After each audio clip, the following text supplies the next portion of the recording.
અને હવે રાજ્યના સમાચારો પર કરી નજર તો પાટણથી સાંસદ ગેનીબેન ઠાકોરનું એક ચર્ચાસ્પદ નિવેદન સામે આવ્યું છે, જ્યાં લુખ્ખાઓને સ્ટેજ પર ન આપશો સ્થાન તેવું કહ્યું છે ગેનીબેને।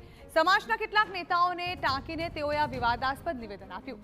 ઠાકોર સમાજના કાર્યક્રમમાં તેઓએ આ નિવેદન આપ્યું છે, જ્યાં છાત્રાલયના ભૂમિપૂજન કાર્યક્રમ દરમિયાન તેઓએ ટિપ્પણી કરી હતી। પૂર્વ ધારાસભ્ય ચંદનજી ઠાકોર, કાંકરેજ ધારાસભ્ય અમૃતજી ઠાકોર પણ સ્ટેજ પર હાજર હતા।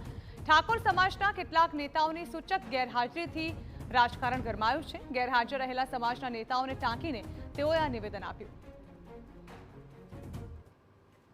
સમાજ માટે શિક્ષણ માટે તમે યોગદાન આપ્યું છે એમ માની છે। આ તો કરવું કશું ને મંગાજી અને આખા દુનિયાની ટીકા કરવી। ખિસ્સામાં હાથ મૂકે તો બધા વિસુ મૂકેલા હોય, જે ખિસ્સામાં હાથ નાખે એ કરડે વાતો। અને ક્યાંક સારું કામ થતું હોય તો હિસાબ માંગવા આવે, જેને 1 રૂપિયો ના લેવો હોય હિસાબ માંગવા પહેલો આવે।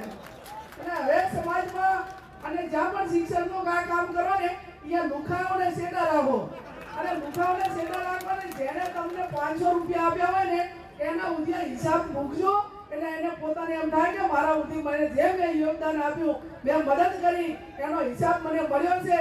અને લુકાઓ છે ને ખાલી આડા રોડ જ નાખવો છે, એને જાહેર સ્ટેજ ઉપર આમંત્રણ નહીં આપો ને તો સમાજને ખોટું નહીં લાગે।